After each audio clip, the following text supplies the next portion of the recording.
Sherry Perry, and I'll be your host for this Black History episode of Cox Forest Community LA. On today's show, we're proud to bring you stories of celebration, from spiritual and musical tributes to historical groups working to empower our youth and build a brighter future. We will start with the children.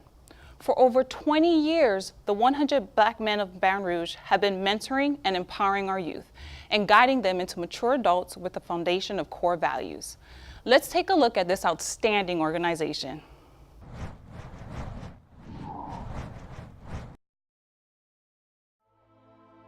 We in the 100 Black Men of Metro Baton Rouge believe in the motto, what they'll see is what they'll be. Statistically, if you look at young African American men, you'll find that they're high in the ranks of unemployment, incarceration, lack of education. To be a man, you need to see a man.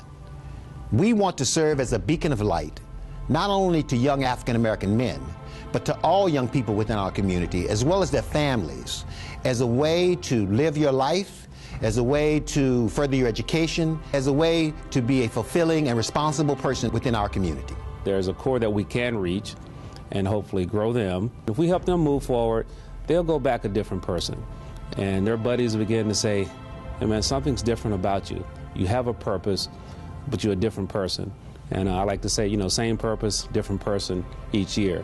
So that's number one. Then number two, we've started incorporating adult modules in all our programs. Because one of the things that we realize is that we bring a youth in, impact them, have some discussions, you send them right back into the same environment. So now all of our programs have components for the parents, and they're required. So if your child is going to participate, you have to participate too. We base all of our programs on 4 basic pillars: mentoring, education, health and wellness, and economic development. When you look at a program such as ACT Prep, which falls into the academic realm, and I'll tell a story that I had once. A lady walked into my office and saw something I had on my desk that said 100 Black Men, and we finished doing what we were doing, and she said, thank you for the ACT program that you did. That made the difference between my daughter getting top scholarship and not.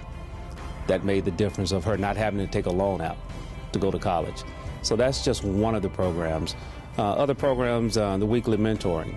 I mean, you get the educational side, but the exposure side, because young people get to see what they can be and not just their situation. Sometimes when we are approaching youth, we think of just one single thing. Either they're doing good in school or they're not.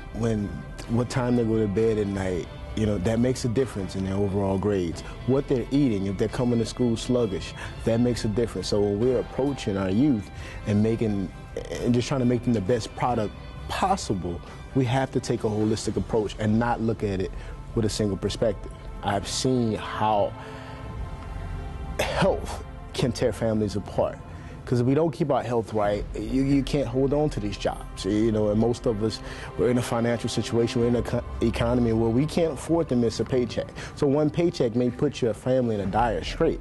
So going to the hospital or having an illness that could be long-term that you could have prevented can be the difference between your children having Christmas gifts and them not having Christmas gift that year. And so it's important that we get out and let people know that, one, most of these chronic diseases, they develop over time. So it's something that you can prevent, and prevention is the key. And the way we prevent those things is by getting out in the community and letting people know about them and what's going on with them and how you do prevent them.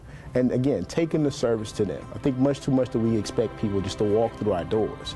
We have to go out to them to perform the service. We have to go out to them and let them know what's going on. So one of the most disheartening statistics to me and to the organization is the wealth gap in America, whereby the net worth of the average non-black household is roughly $100,000, and for a black household is $5,000 or $6,000.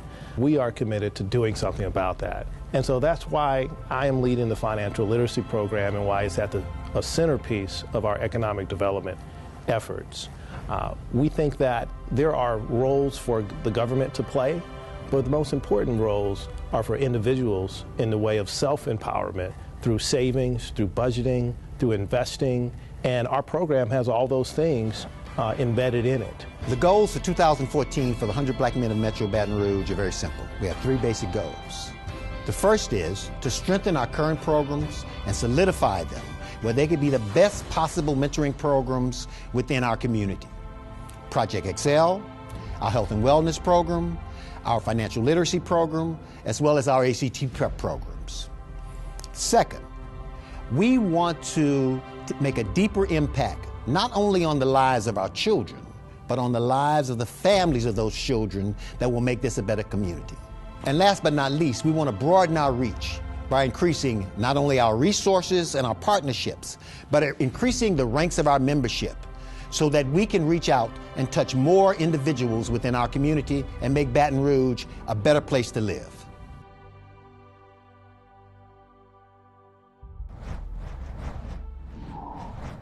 It's great to see our children receiving such hope and inspiration.